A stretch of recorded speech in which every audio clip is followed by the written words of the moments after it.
राजा रामचंद्र भगवान की जय।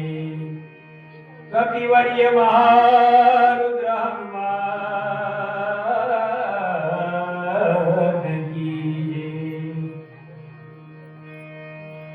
श्री गणेशाय नमः।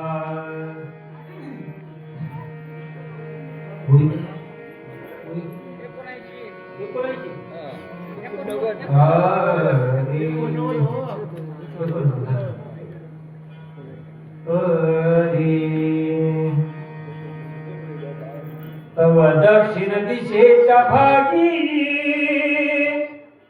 जैसी मोत ओतली ही नक्षत्राचा पूज्य स्वर्गी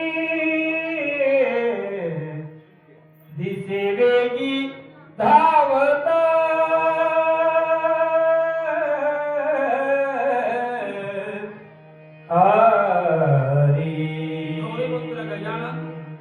अंजनी पुत्र हनुमंतराय कौशल्या पुत्र प्रभू रामचंद्रांनी शरण एका जनाला आणि माझे आद्य गुरुवर्य वैकुंठवासी संत श्रेष्ठ मारुती महाराज काणेगावकर यांना साष्टांग दंडवत घालून या ठिकाणी कथेचा आरंभ करीत आहे।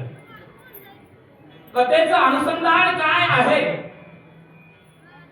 राजा रावणाच्या म्हणण्यानुसार काळनिमी हनुमंतरायाला आडकाठी घालून दिवसपर्यंत बसवण्यासाठी इथं आलेला आहे आणि बसत असताना मला हनुमंतराय आकाश मार्गाच्या ठिकाणातून येऊन लागलेला आहे। साक्षात अग्नीचा गोळा त्या ठिकाणी येऊन लागलेला आहे काय असा भास काळनिमीला झाला आणि काळनिमीचं लक्ष माझ्या हनुमंतरायाकडे गेलं म्हणतात की बाळ सूर्य उदयाला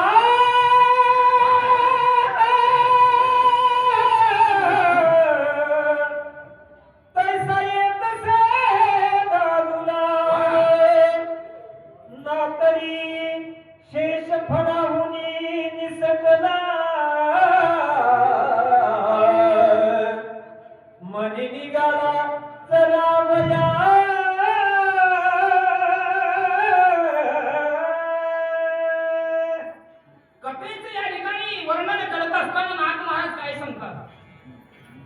की हनुमंत ज्या वेळेस निघाला की दिवस निघाला असताना जसं लाल भडक सूर्य दिसावं तशा प्रकारचा माझा हनुमंतराय चमकू लागलेला आहे।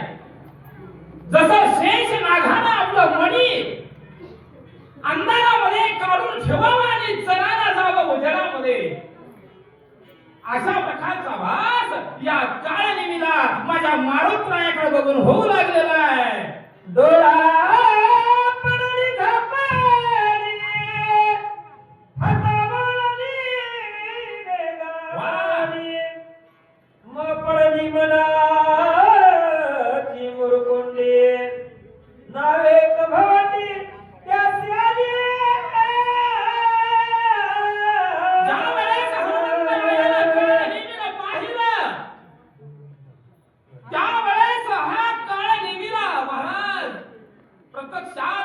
मरण आहे की काय प्रत्यक्षात काळ मला खातोय की काय अशा प्रकारचा भास होऊ लागला आणि केवळ बघितल्यानंतर काळनिमी मूर्छापणावस्थेमध्ये गेला।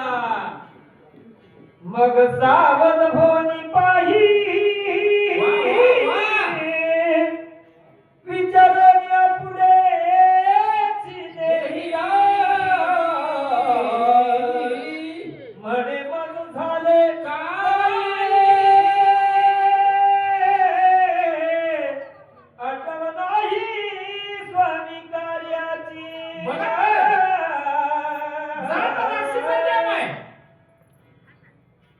अंतकरणाच्या ठिकाणी काळनिमी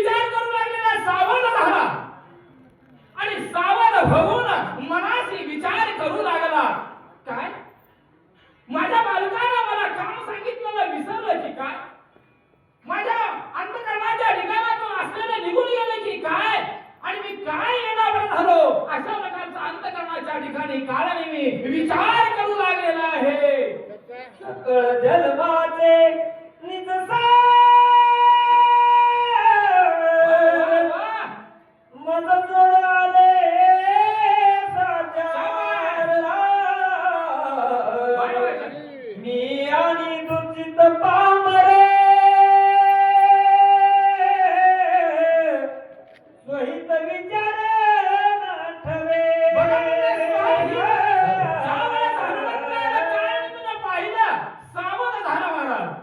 आणि सावध येऊन अंतकरणाच्या ठिकाणी विचार करू लागला, अरे माझं हित आहे, एक तर स्वामीचं कार्य करायचंय.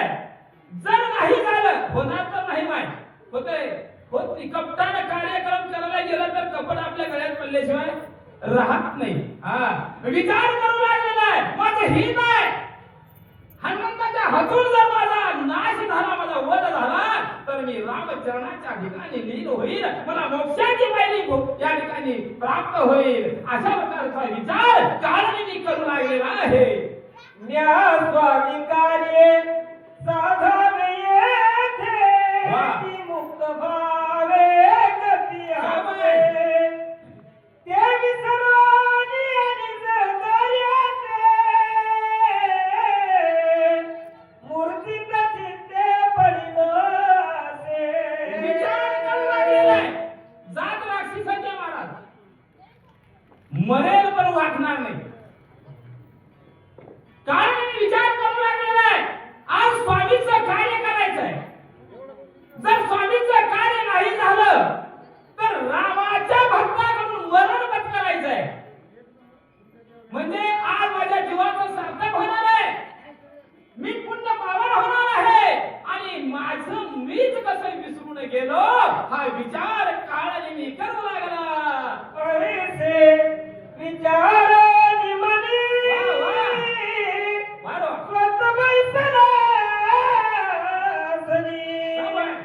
कपिने देखिला दुरोनी मग दाहोनी ते झाला.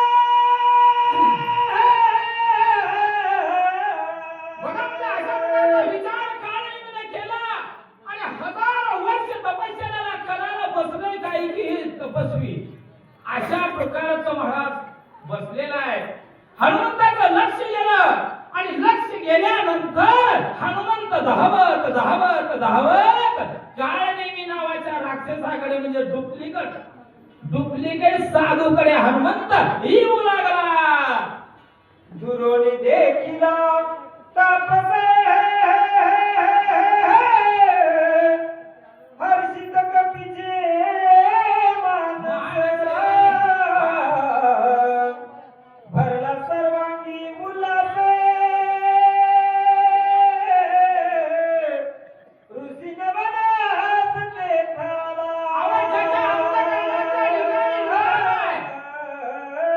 काय म्हणतो मी, ज्याच्या अंतःकरणाच्या ठिकाणी राम आहे त्याला रामच दिसणार आहे. राक्षस जरी असला तर साधू दिसणार आहे. पण आयुष्यभर आम्ही रामायण सांगू लागलो, राम कधी स्वप्नात आलाय का माय? आलंय तुमच्या वर का चर्चा करू नका. स्वप्नात आले, मी 4-5 वर्ष रामायण सांगलो, राम कधी स्वप्नात आली. परंतु एकदा स्वप्न पडलं होतं माय, स्वप्नात 5 लाखाची लॉटरी लागली, 5 लाखाची. आणि बायको म्हणली एवढे पैसे का करता? गप तुला माहित नाही म्हणलो.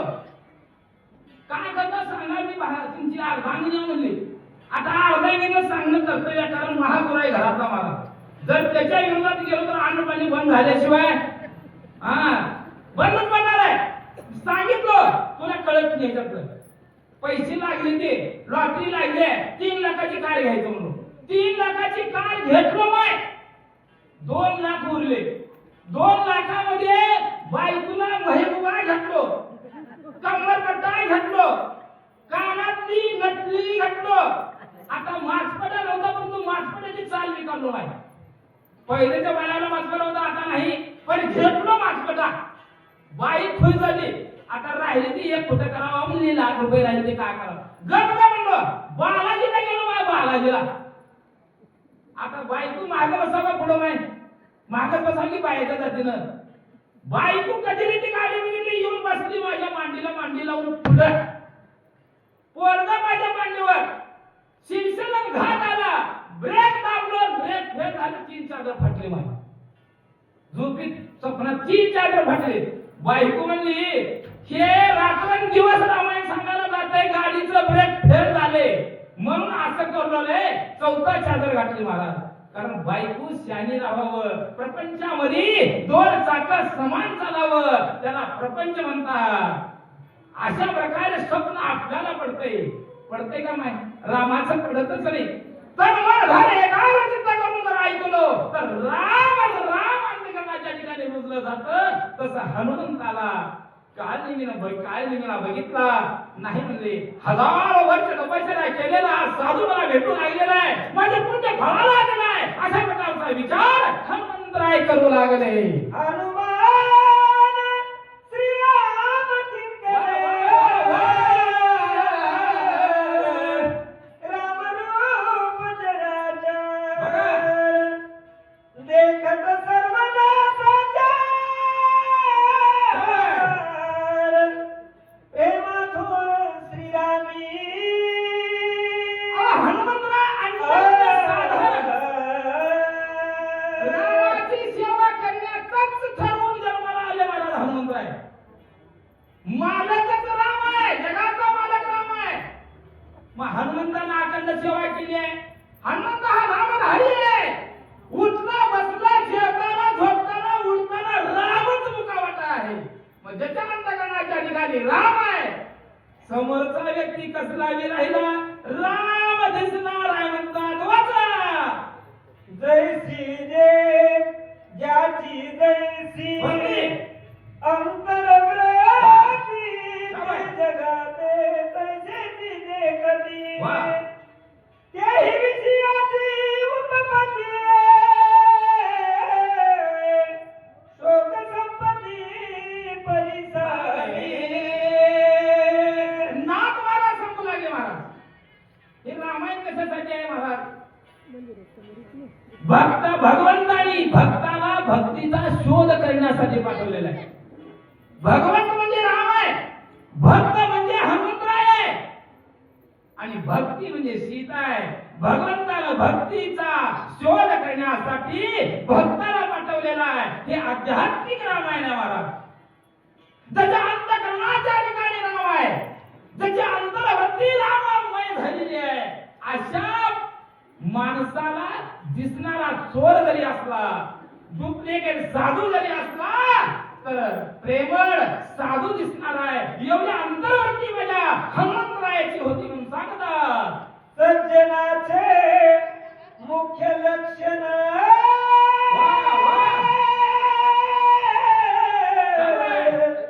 ब्रह्मस्वरूप जग देखणे ब्रह्मपूर्ण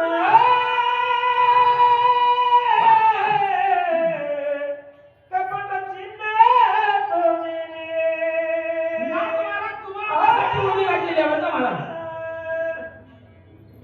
जग देखणे हे जे काय हनुमंतराय कसा आहे, ब्रह्म स्वरूपाला प्राप्त झालेला हनुमंतराय. जे सज्जन असतात ते ब्रह्म स्वरूपाला प्राप्त झालेले असतात, आणि जे दुर्जन असतात त्याला इथं स्थान नाही महाराज. तसा हनुमंतराय सज्जनाच्या मुक्ती बसणारा होता, आणि तो ब्रह्मरूप होता, आणि दिसणारा सुद्धा ब्रह्म माझ्या हनुमंतरायाला दिसू लागलेलं होतं. एवढी चित्तवृत्ती माझ्या हनुमंतरायाची होती म्हणून सांगतात.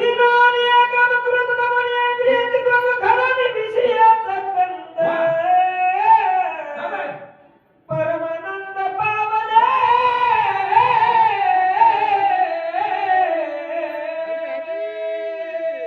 आता ब्रह्म स्वरूपाला कोणी मिळतं? सज्जन मिळतं. मग सज्जनाचे लक्षण कसे आहे? या देहाच्या ठिकाणी पंच महाभूताचा देह बनलेला आहे. आप, तेज, वायू आणि आकाश या पंच महाभूतापासून देह बनला, आणि या देहाच्या ठिकाणी असणारी काम, क्रोध, मद, मत्सर, धम्म आणि अहंकार, याचा जर नाईलाज झाला तर ते ब्रह्म स्वरूपाला प्राप्त होते. मग जिनोनी काम क्रोध खंदले, काम क्रोधाचा नायनाट केला, हनुमंताला वासना नायनाट केली, कामाचा नायनाट केला, म्हणून माझ्या हनुमंताला ब्रह्मस्वरूपाची प्राप्ती झाली. मग ज्याला ब्रह्मस्वरूपाची प्राप्ती होते आहे त्याला दिसणारा कपट असणारा सुद्धा साधूच दिसू लागला. याची कृष्ण दर्शन हो ध्येय घेता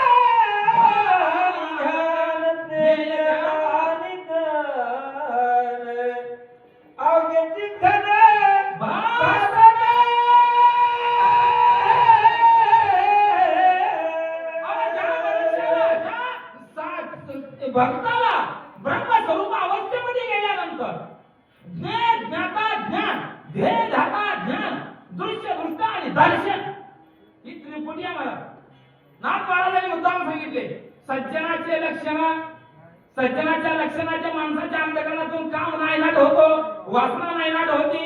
आणि हे झाल्यानंतर दृश्य दृष्टा दर्शन, ज्ञे ज्ञाता ज्ञान, ध्यान ही का असणारी त्रिपुटी आहे. ते त्रिपुटीची बोलवण होती आहे. मग जिथं बोलवण झाली तिथं ब्रह्मस्वरूप दिसते म्हणून नाथ महाराज सांगू लागले हे सज्जनाचे लक्षण लुप्तले का विदेशन वा सांगो त्याचेही चिन्ह सावधान हे झाले सज्जनाचे लक्षण. आता विदेशनाचे लक्षण सांगतो म्हणून महाराज. आता विदेशनाचं लक्षण कसं राहतंय का राहतंय सगळं तुम्ही अवधाना सांगतो म्हणले. लक्षपूर्वक ऐका. विदेशन म्हणजे कोण? ज्याच्याजवळ धनसंपत्ती आहे, जनसंपत्तीचा माळ झालेला आहे, त्या विदेशनाचे लक्षण तुम्हाला मी सांगतो म्हणून नाथ महाराज सांगू लागले देवामध्ये कित्यापासे सदा ओळखे नवसे अनुमात्र नुलंघी वचनासी म्हणे सर्वस्वेसी मी दास तुझा. अहो महाराज, एखादा जवळ संपत्ती राहावं, गणगंती श्रीमंत राहावं आणि त्याला बाहेर फिरावं. आमच्या गावात लई वाटला इथे महाराज, लई वाटलं. गणगंती श्रीमंत सुताराच्या आडीवर यायचं, त्यानं आल्या आल्या आमच्यासारखी गरीब राम राम राम राम राम राम पाटील, राम राम राम राम पाटील, आणि त्याला नाही तेवढं चहा पाजवायचं. पण ती जात कधी कुणाला चहा पाजविली नाही, 100 माणसं जीव कधी घातलेले नाही, पारायला पट्टी कधी दिले. संपत्ती आहे मग, परंतु ते सुद्धा आमच्यासारखे गरीब लोक आमचे या सावकार चहा प्या, हे लोकांचं तर खाऊन जाते, घरचं का देत नाही. ही विदेशनाची जात आहे म्हणतात. बोला देखे धनवंत भारे स्वजन दासी आते आदरे विरक्त देखो नियाये कसरे स्वयंदातरे बैसवी. बघा म्हणजे मला आपल्या घरात एखादा गणगण श्रीमंत यावं, आल्यानंतर त्याला सतरंजी टाकतो. आता पहिलं होतं थंड लिंबू आणि पाणी, मग आता स्प्राईट, लिमका, थम्सअप लई निघाले. आल्या आल्या त्याला अगोदर चटई घालतं, त्याला तुम्हाला काय पाहिजे म्हणतो आपण. मग तिथं जर आपला एखादा गरीब बाबा आला तर आपण घर सोडून बाहेर जात आहोत आणि हॉटेलात तर चहा पाहिजे जाऊ आहे. बरोबर आहे का? तशी अवस्था या धनलोकांची आहे. ज्याच्याकडे धन आहे त्याच माणसाला किंमत आहे, ज्याच्याकडे संपत्ती आहे त्याच माणसाचा जयकार आज कलियुगाच्या ठिकाणी होऊ लागेल आहे. मग अशा अवलादीला चावी पाजू नये, घराकडे होऊ नये, तुझी श्रीमंती तुझ्याकडे राहू दे, भाड्या कधी तू पट्टी दिली, ही अशी अवलाद्या धनलोकांची आहेत. हे तुम्हाला मी सांगतो म्हणून नाथ महाराज सांगू लागले म्हणे भगवंताची कोण सत्ता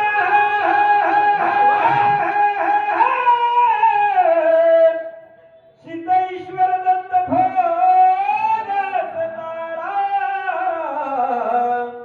सांडून धरणी तापसता अभाग्यता केवळी पा.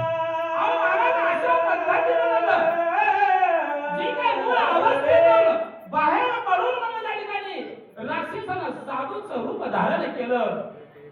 आणि मग राक्षस जे आहेत नाना प्रकारचे रूप धारण करणार आहेत. मला एकांकडे ते होते राजाला म्हणण्यापेक्षा काळ निघून आले होता. परंतु अर्ध राज्य देतो म्हणजे निघून आला. परंतु त्यावेळी सुद्धा काय म्हणलं, मीच जर म्हणून गेलो अर्ध राज्य कुणाला देऊ म्हणलं नाही. म्हणलं विवेकबुद्धीने विचार केला, हिथून जर नाही गेलो, राजा नावाचं नाही ऐकलो तर ह्यानं मला खलास करतय. मग ह्याच्या हातून मरण्यापेक्षा रामाच्या भक्ताच्या हातून मेलो हा विचार करून या काळाने मी थांबला आणि अशा काळनिमित्ती आणि माझ्या अंजनी पुत्र हनुमंतरायाची भेट झाली.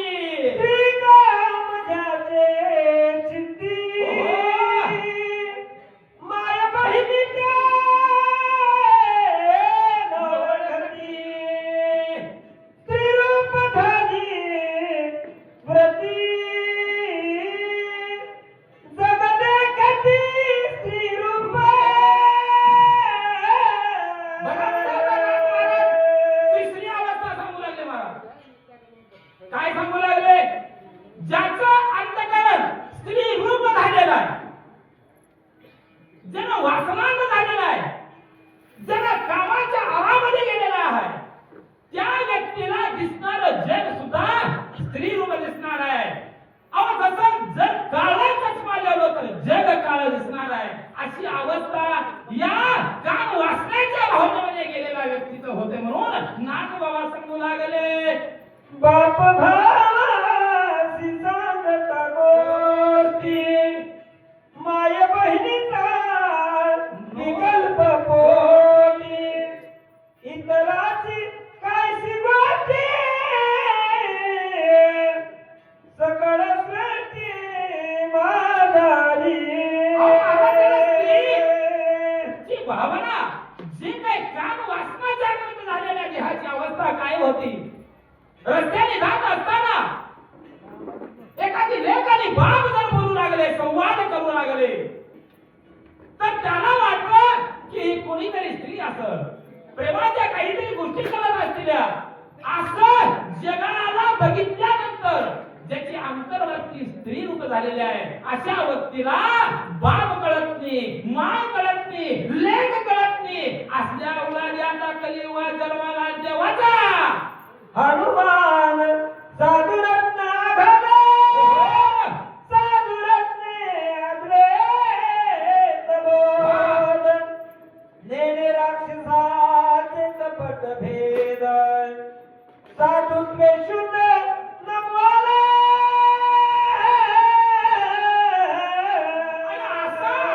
रामभक्त हनुमंत नाही महाराज. चराचराच्या ठिकाणी रोम रोमामध्ये राममय झालेला माझा हनुमंत आहे. आणि अशा हनुमंताला तो काळनेमी राक्षस नसून हजारो वर्ष तपश्चर्या करत बसलेला साधू आहे की काय, हा विचार अंतःकरणाच्या ठिकाणी विचार केला आणि नमन करून काळनेमी जवळ हनुमंतराय जाऊ लागले. दिव्याश्रम मनोरम देखोनिया होता नमन करिता पलवंगम अतिस प्रेम हरिरंगे. बघा अति सप्रेम हरिरंगे महाराज. दृष्टीने काय दिसलं? नयनरम्य अशा प्रकारचं निसर्ग दिसलं महाराज. आणि त्या निसर्गाच्या सानिध्यामध्ये दिव्य अशा प्रकारचं आश्रम या ठिकाणी दिसलं. आणि आश्रमाच्या ठिकाणी हजारो वर्ष तपश्चर्या करत बसलेला साधू दिसला. आणि रामभक्त असल्या कारणानं त्या साधूला मनोमन राम राम करून हनुमंतराय काय बोलतात? कुशळाला देखो निगोळांगो घातले लोटांगण प्रबळ चरण कमळ वंदन. अशा प्रकारचा साधू माझ्या रामभक्ताला दिसला. पळत पळत धावत माझ्या मारुतराय गेले आणि त्या साधूचे घट चरण महाराज धरले. धन्य धन्य माझा आज सुनियाचा दिवस. आणि आज माझं जन्माचं सार्थक झालं. कारण तुम्ही योगी घेतला, कारण तुम्ही संन्यासी आहात, कारण तुम्ही साधू आहात. अशा साधूचं दर्शन मला जर झालं तर माझा आज कृत कल्याण झालं असा आनंद माझा मारुतराय अंतःकरणाच्या ठिकाणी वाटून घेऊ लागला. बैसो घातले वरात आणि रे चरण क्षाळना जीवन अर्घ्य पादावी संपादन पूजा विना मांडे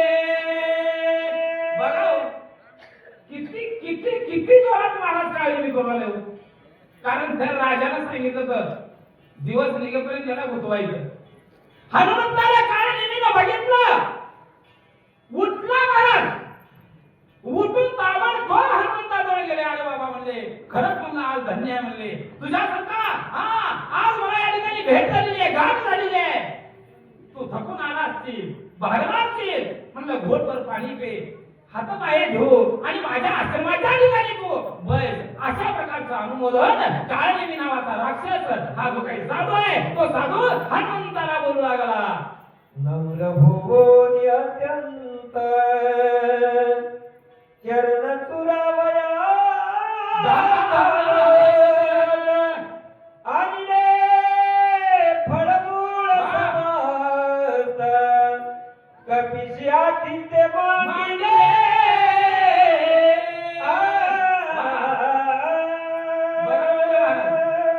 एखाद्याच्या घराला पाहुणा जर आला, टाक पिशवी जा घरला म्हणल्यावर जमल का नाही? जमतंय? थांबते पाहुणा, सांगायचं ते मी सांगत नाही. परंतु काय निमित्त काय विचार केला? उठलं महाराज, उठून धावत मला हनुमंताजवळ गेले आणि म्हणले, महाराज खरं आज माझं धन्यता आहे. आणि मला तुम्ही थकून भागून आला असाल, या तुमचे पाये जोडतो, तुमचे पाये धुतो. अशा प्रकारचं नाटक काळनेमीचा राक्षस करू लागलेला आहे. स्वामी अंगीकारावे फळमूळ प्राशन करावे शीतळ जळ मार्गी शिनले ती बहुळ वेद कलोळ सर्वांगी पाहुण्यांचा आदर करावा.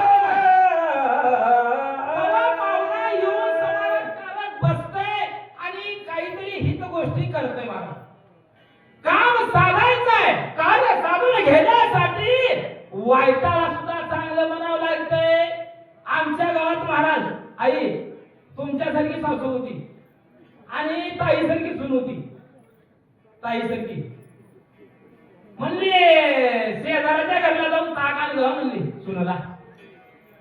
सुनानं म्हणजे आई माय मी तर रोज दुसऱ्याचं मागून आणायचं, रोज दुसऱ्याचं मागून आणायचं म्हणली. तर नित्याने निघून गेली महाराज तर तिला घेऊन. आणि गेल्यानंतर ज्या घराला ताक मागण्यासाठी पाठवलं त्या घरची सून अंगणात झाडलं. ती सकाळचा दिवस हो, ही सून गेली. अगं चिंगा म्हणजे ताक खराटा घेत ताक. त्या बाईने विचार केली, खराटा माझा, अंगण माझं, ताक माझं, जा नाही ताक म्हणजे महाराज. बाई बाई आपल्याला आली कसल्याच्या तर घरला आमची म्हातारी झाली. काय झालं ग म्हणजे सासून, काय माय कसल्याच्या तर घरला पाठीला उगाच दिवस निघाला म्हणजे सुन. सासूला माहिती ती खोडसर गुण सुनेचे माय. म्हातारी तपीने घेतली मी काय आणि निघून गेली. आणि अंगणामध्ये गेल्यानंतर त्या बाईचं काळं ढीक डांबरापेक्षा काळं लेकरू हातात महाराज दह्याचा काला घेऊन भात बुडवून तोंडाला लावून घेतलं होतं. म्हातारीनं बघितली, अगं सुनबाई आणि असल्या लेकराला अंगणात कशाला सोडावं, दिसपीठ लागलं म्हणली. काकत घेतली, पदरानं काला तोंडाचा पुसली माय. आणि त्या बाईनं बघितली ताक देणाऱ्या, माय माय त्या कशाला हो म्हणली. आई काय ग आता झाली म्हणली, या म्हणली.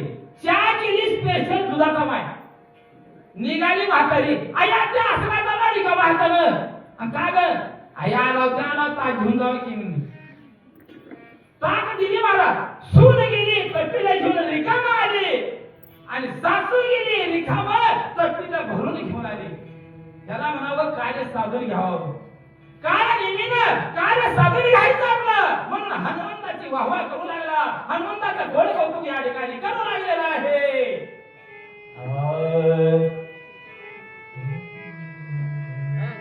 दिसतो सीतैचा रामदूत वानर तनू ग्रहित कोण कार्या त्वरित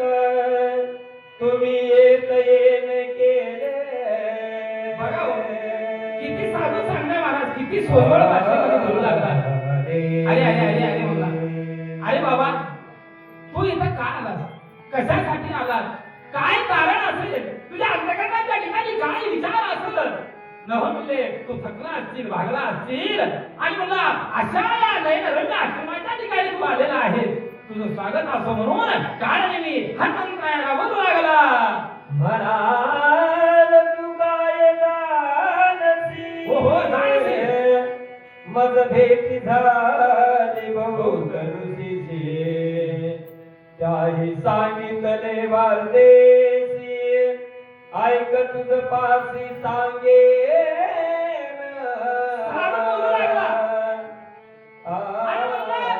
वाटण्यासारखे शरीर दिसू लागलेलं आहे, करून दिसू लागलेलं आहे, थकलेलं आहे.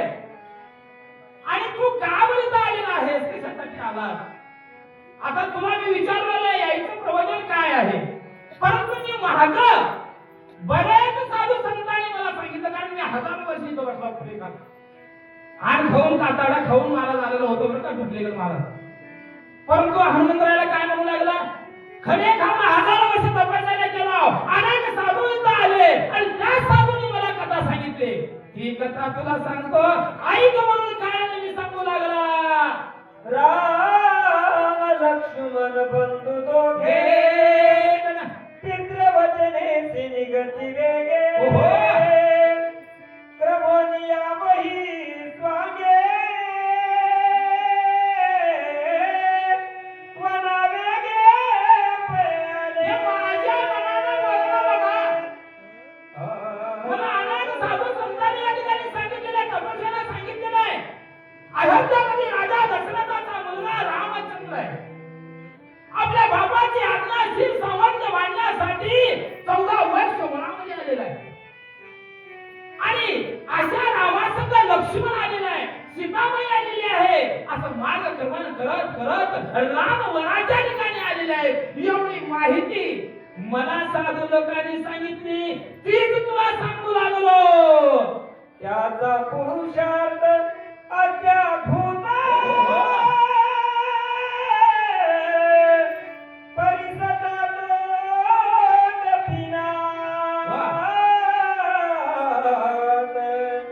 आवडी उठली बहुत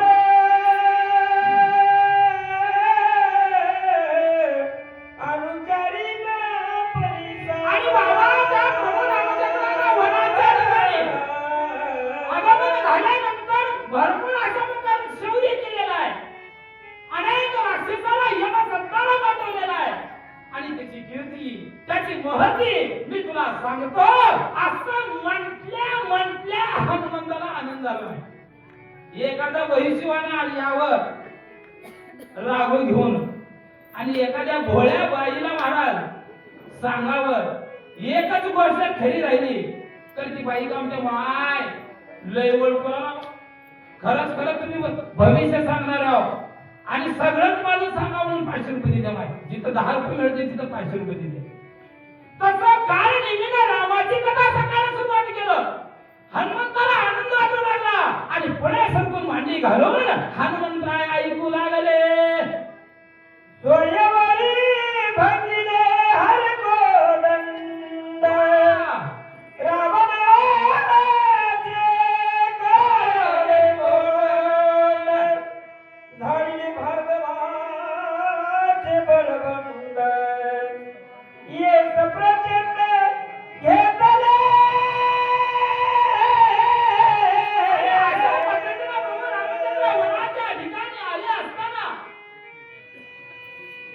आणि सीतेचं स्वयंवर या ठिकाणी मांडलं होतं. विधेयी राजा जनक, विधेयी नगरी ज्याची विधेयापासून ध्येय निर्माण झाला, विधेयी असा असणारा राजा जनक आणि विधेयी असणारी सीताबाई, या सीतेचा विवाह मांडलेला राजा जनकानं आणि त्यावेळेस धनुष्यबाणाचं पण त्या राजा जनकानं ठेवलेलं होतं. ते पण प्रभू रामचंद्राला जिंकलं. सीताबाईने प्रभू रामचंद्राच्या गळ्यामध्ये हार घातली आणि त्याच वेळेस हा राजा रावण धनुष्यबाणाला दोर लावण्यासाठी उठला आणि धारिकाने खाली पडला. त्यावेळेस दाही मुखावट माती गेली, तोंड फुटलं गेलं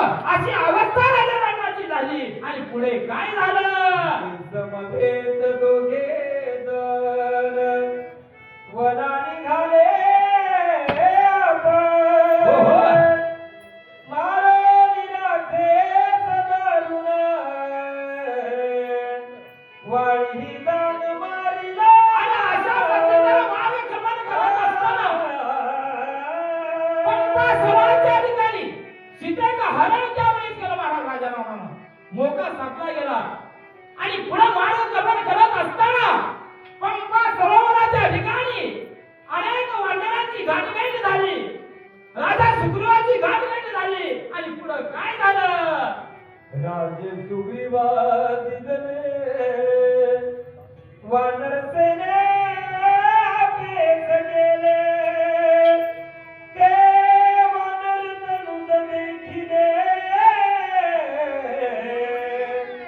भरोनी पुसिले उत्तरे. अरे बाबा म्हणलं, त्या रामाच्या आणि वानरांची मैत्री झाली, राजा सुग्रीवाची मैत्री झाली आणि तसाच तू वानर दिसू लागलेला आहे. म्हणून मी तुला विचारलं, म्हणून राजा राम म्हणू लागला. स्वागत सोगा तुझे सनात करावे मग तरी ते कसिया ठिकाण होते.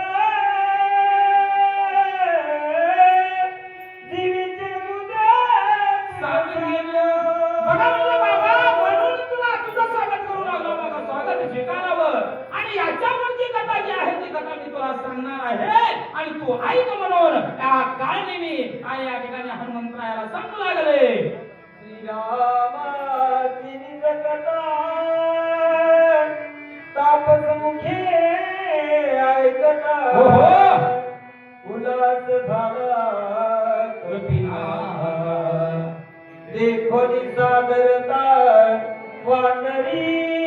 महाराजांना ज्या वेळेस रामाचं भजन, रामाचं चिंतन, रामाची कथा कारणीला सांगायला सुरुवात केलं त्यावेळेस माझ्या स्वामीची कथा हा तापसी सांगू लागलेला आहे. आनंद हनुमंतरायाला वाटलं आणि मांडी घालून महाराज पुढे जाऊन तन मन धन एकाग्र चित्त करून ऐकू लागलेला आहे. श्रीराम असता जनतानी रावण कपट रूपे येवोनी शून्याश्रमाचे भोनी. श्रीराम पत्नी जोडली. बघा म्हणजे मला तर आता एवढं काय नेमकं रामाची कथा सांगितल्या हनुमंताने वाटा उरलेली कथा आपण सांगावं. म्हणजे खरा भक्त रामाचा मी बी आहे ह्यालाही समजावं. सांगायला सुरुवात केली महाराज. ज्या वेळेस सोन्याचं हरिण मारण्यासाठी सीतेचं खोड कौतुक पुरवण्यासाठी प्रभू रामचंद्र वनाच्या ठिकाणी पंचवटीच्या ठिकाणी बाहेर गेले. शून्य अवस्था त्या आश्रमाची झाली आणि ते मोका साधून राजा रावणानं सीतेचं हरण केलं आणि पुढे काय झालं? हे सीतेच्या धावण्याची श्रीरामने गेले घेसी. वाह. मागे आडवे होता राक्षसी. श्रीरामे त्याची मारी. आणि अशा पद्धतीने सीतेचं जे काही अपहरण झाल्यानंतर प्रभू रामचंद्र शोकमग्न झाले. सीतेचा शोध घेण्यासाठी मार्गक्रमण करत असताना हजारो राक्षस माझ्या रामासमोर आले आणि त्या सर्व राक्षस मर्दन माझ्या प्रभू रामचंद्राने केलं. वाळीने फिरवली सुग्रीवासी. वाह. हरिले स्त्रियानी राजाची. त्यामुळे रामे मारोनी त्याची. सुग्रीवासी स्थापिले. आणि अशा पद्धतीने प्रभू रामचंद्र सीतेचा शोध घेत असताना पंपा सरोवराच्या ठिकाणी आले आणि पंपा सरोवराच्या ठिकाणी आल्यानंतर वाली आणि सुग्रीवाचे जे असणारे सख्त बंधू होते महाराज, वालीनं अत्याचार करून सुग्रीवाला घराच्या बाहेर काढलं होतं, राजा बाहेर काढलं होतं आणि त्या सुग्रीवाची बायको या ठिकाणी आपलीशी करून घेतलेला हा वाली आहे. आणि अशा वालीला माझ्या प्रभू रामचंद्रानं शासन केलं, त्याचं मर्दन केलं, त्याला मारलं आणि पुढं मारून राजा सुग्रीवाला किष्किंधेचं राज्य बहाल केलं. असा माझा राम आहे. सुग्रीव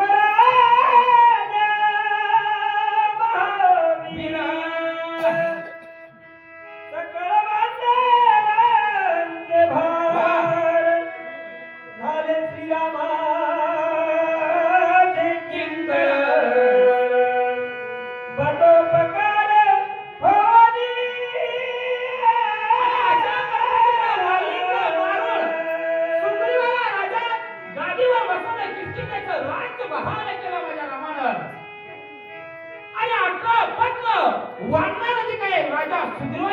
सैन्य होते ते सैन्य माझ्या प्रभू रामचंद्राला येऊन मिळाले अशा प्रकारची कथा या ठिकाणी सांगू लागला.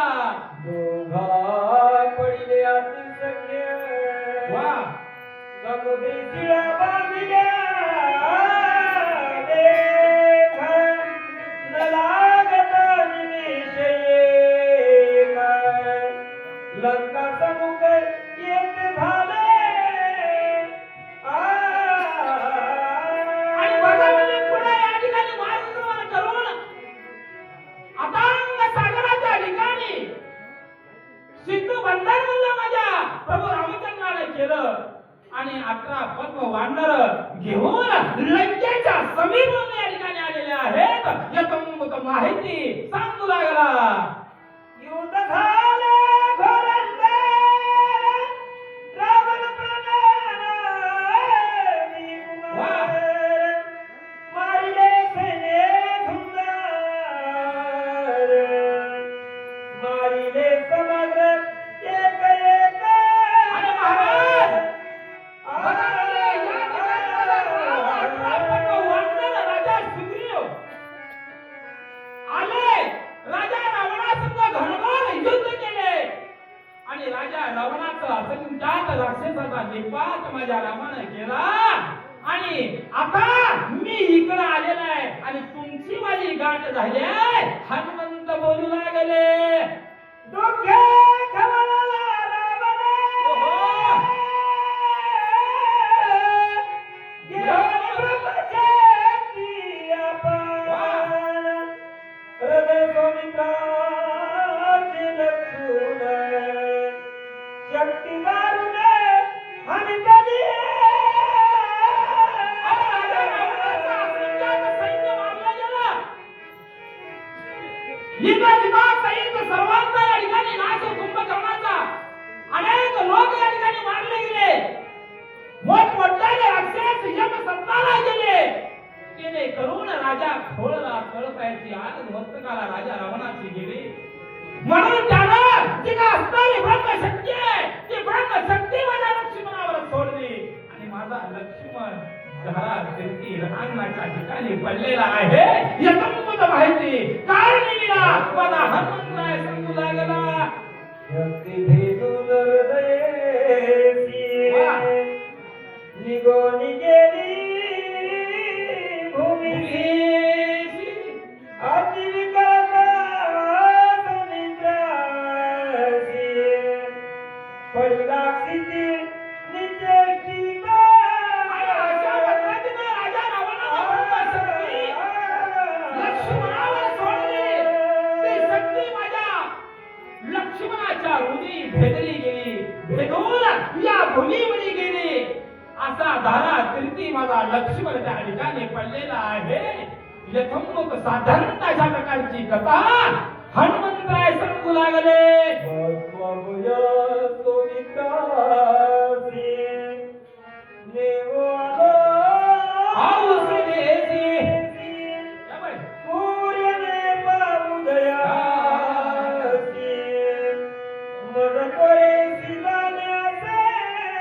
हात जोडून हनुमंतराय बोलू लागले.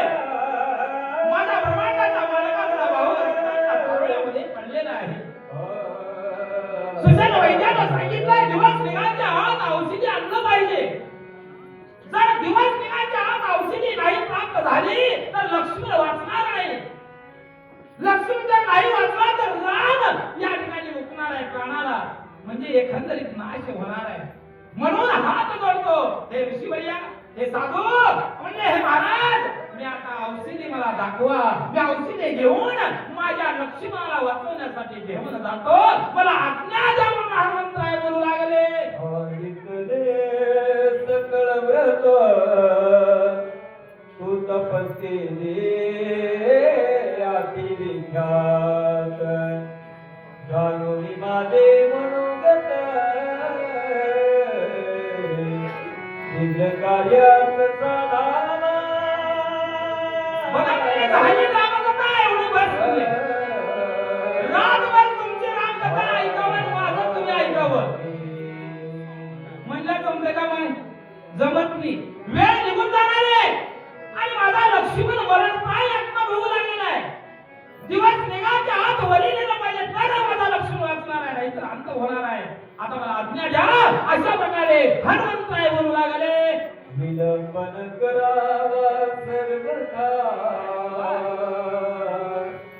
औषधी साकारा समंता हो. भास्कर उदयान येता मन तत्वता जाण्याचे हात